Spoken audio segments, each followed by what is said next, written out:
Pulp fiction in general gets its name from the cheap wood pulp paper that the stories were printed on. They have a distinct style of cover art, often featuring rockets, damsels in distress, scary monsters, all of it with really bold, bright colors. The magazine saw a boom in popularity in the first half of the 20th century, though some continued to publish many decades after. This era includes what many would call the golden era of science fiction, since these books established many of the iconic tropes and themes that we are familiar with today.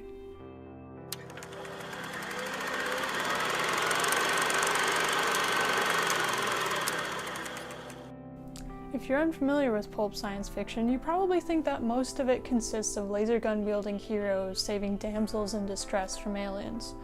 Perhaps you think of rockets or cheesy action scenes, or most importantly, funny futuristic outfits that always have weird shoulders. And in a way, you'd be right. Believe me, the craziness is coming and hilarity ensues. But at the same time, there are lots of really good, interesting stories, even ones that can make you cry. The first story I want to share with you today is entirely opposite of what you might expect from a pulp novel. It's from a magazine called Analog. The magazine first started publishing in 1930, though today we have one from December of 1987. The story is called The Gift. It's by Pat Ford, and sadly I cannot simply read it to you because it's his story, but I can offer you a summary. The story starts with Dr. Paul Brophy, waiting eagerly on his porch for some important letter that's due today. The postman comes by, but he says there's nothing there. Instead, a boy named Alex comes up to him and asks for help on some advanced-sounding physics problems. We learn through some quick flashbacks that inform us that Brophy is some kind of physicist. He was even on track to win a Nobel, but he wasn't able to for reasons we don't yet know. Apparently, this memory of not winning the Nobel Prize is a very dark one for him. He initially refuses, seeming weary at the thought of doing math again, same, and generally frustrated that the boys come to him for help and he has to deal with talking to people. "Why are you here?" Brophy demanded in exasperation. "To qualify for some private high school, I suppose." The boy said indignantly, "I'm already in high school. I told you," he said, gesturing towards the papers on Brophy's lap. "I need some help to take on the non-Newtonian." Brophy blinked, then stared down the sheaf of papers. Across the top sheet, 4 large letters were superimposed, NNPC, Princeton's Non-Newtonian Physics Competition. His eyes flicked back to the youth. Can he be serious? The non-Newtonian's a senior university exam, and he hardly looks old enough for high school. He'd have to be gifted to qualify. The kid's only 15, so yeah, it dawns on the man that this kid must be incredibly gifted. We take a tour of Brophy's mind, too. Brophy's vision underwent a familiar distortion, the lattice of equations rolling back into his consciousness like surfaces of imaginary microfiche text at high speed, intersecting, expanding in an ethereal Mercator projection that gridded out the boy and the paint-peeled porch and the blue sky beyond. No, the old man shifted uncomfortably, a worn wave of guilt resonating along his spine. That kind of vanity ruined my life once. I've resisted it for a decade. I can resist now. And yet, despite this, he asked the boy more questions, such as, when is it held? It's held in March, 8 months away. And this guy, Brophy, has leukemia. He doesn't even know if he's going to live that long. Dr. Brophy refuses again, and the kid realizes just how old he is, observing bruises on his arm and how frail he looks. But the kid says that his dad had cancer too, and he kept fighting, and his mom loved him for it. That phrase repeats itself in Brophy's mind. That's why she loved him. Until Brophy calls out, "Wait." This is what gets Brophy to agree to tutor the kid.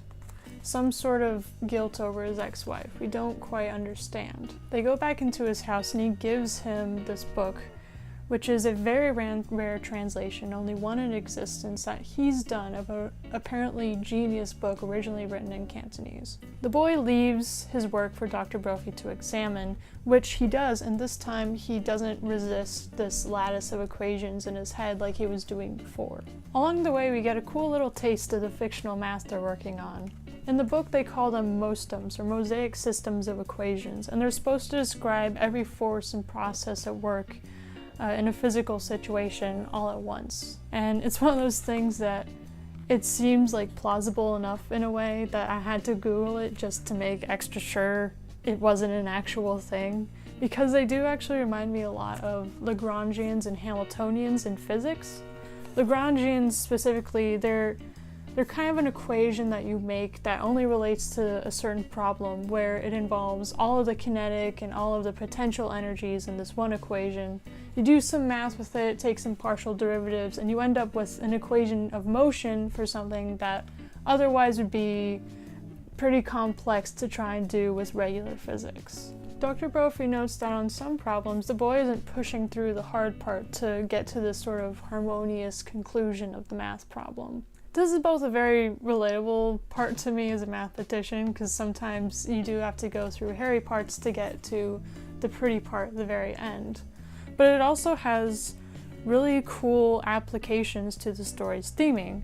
See, Brophy is unwilling at first to push through the hard part of revisiting his past to tutor Alex, but he needs to in order to find the personal meaning and peace with his life. They also talk about how important it is for the equations to have a kind of flow, a kind of elegance. This again serves the plot because it illustrates how Brophy's mostem in his head needs to have the same wholeness as the real equations do.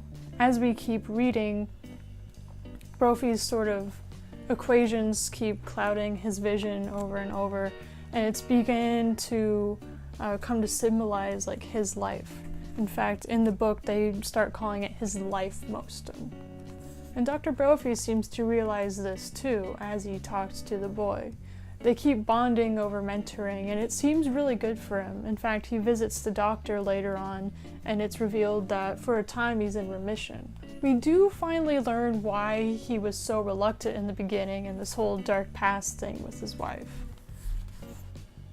Apparently, he was devoting too much time to his work and cared way too much about the glory of the Nobel Prize, and that led his wife to leave him because he was no longer there. Brophy goes on to describe how that felt to him. It was as if, Brophy paused, gazing across the coffee table at Alex, as if my whole life was a mostem. And finally I could see how unbalanced the systems were. A few equations representing my talent had controlled all of my actions, with vanity and the glory of the Nobel as the major themes. So what did you do? The boy asked. I'm not really sure. I wandered around aimlessly for a few days. I ended up in my office, staring at the walls, staring at the track of emulsion prints on my shelf. The ones you tampered with. Brophy nodded, his expression grim. I wanted to betray my gift as it had betrayed me. I hated it. I hated myself for letting it control me, so I reproduced 2 of the prints with new tracks. He looked away from Alex, unable to meet his eyes. Tracks of particles that would support my theories. I wasn't trying to ensure my chances for the Nobel. I was trying to lose it altogether. I intended to be found out. Alex listens to him tell his story and then replies from across the table, You still love her, don't you? He asked. Brophy simply smiled. In the end, Brophy began to believe in his vision, and when he learned that he was dying, he decided to listen to it. To bring flow to his innermostem, Brophy had to be at peace with his love for her. So he wrote to her at last, asking for news of her life, her work at the school board. He confessed that he did not have much longer, told her how happy it would make him if she sent a reply on July the 12th, the date of their anniversary. And all he needed was to feel special one last time. Well, I have the boy now, he thought, and he makes me feel special. With luck, he might even achieve his dream and win the NNPC. And then perhaps my mostem will flow. In the last few weeks, they don't work on much math. Instead, they've just bonded so much that they kind of just hang out. There are only 2 weeks remaining until the competition now, and Brophy gives Alex a gift. Tearing off the wrapping paper, the boy unveiled a thick manuscript. Across the cover page was the title, General Mosaic Systems by P.J. Brophy. It's your extended theory, isn't it? He nodded. In the end, Alex only places 3rd place in the university competition, but he reveals this controversial new theory. Apparently, he's focused all his efforts on the final problem of the competition, which was a challenge three-parter that really was an open-ended question. No one had solved it before. And with that, he had developed a full space-time mostum. And to give you a taste of that accomplishment, earlier I mentioned that mostums kind of reminded me of Lagrangians. This is the Lagrangian for all of space-time. So yeah, we don't even understand parts of that. So this is a big deal. I mean, this kid is like the next Gauss, he's the next genius, he's the next Einstein, and everyone knows it at this point. There's a huge celebration for Alex, and he invites Dr. Brophy on stage. Dr. Brophy is so happy for Alex, he's crying while he's on stage, and through the tears, he thinks he can just see his ex-wife, but he isn't sure, and it's killing him. Pun not intended. Whoops. It's also noted that Brophy's lesson of not letting your gift and your talent control you has been departed because apparently Alex is into indoor soccer and hangs out with friends and stuff, so that's all good. Just a couple months later, Brophy is basically on his deathbed, and the boy comes and visits him, mainly to tell him about getting his manuscript published. Brophy can barely even hear him, but he knows it's good news and mumbles thank you to him. But then the boy also sort of goes off script and says, "I've come to make a confession," Alex said to him. "Back last summer, that first day I met you, I really didn't believe in you." Why is he telling me this now? He thought.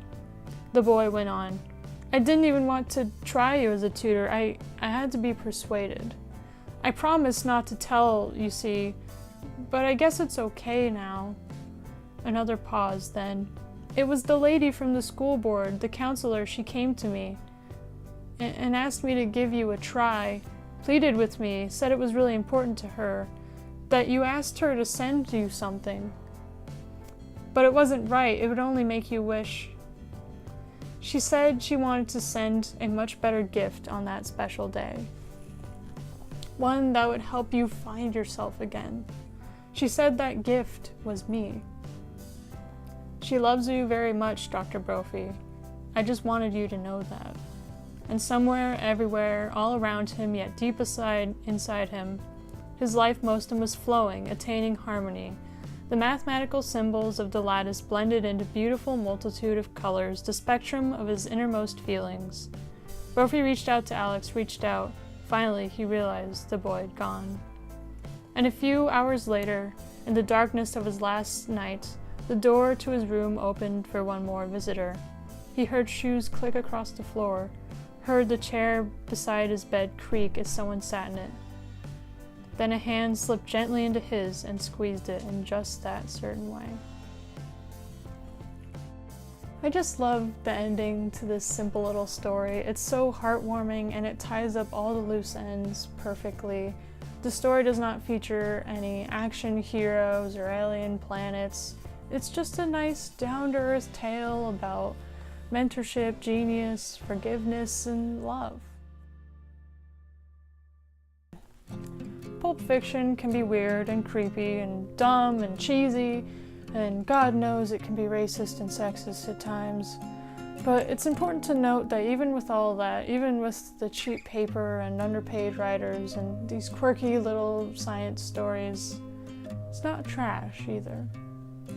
Pulp Sci-Fi magazines can be many things, but it's definitely not that. In fact, sometimes they're a true gift.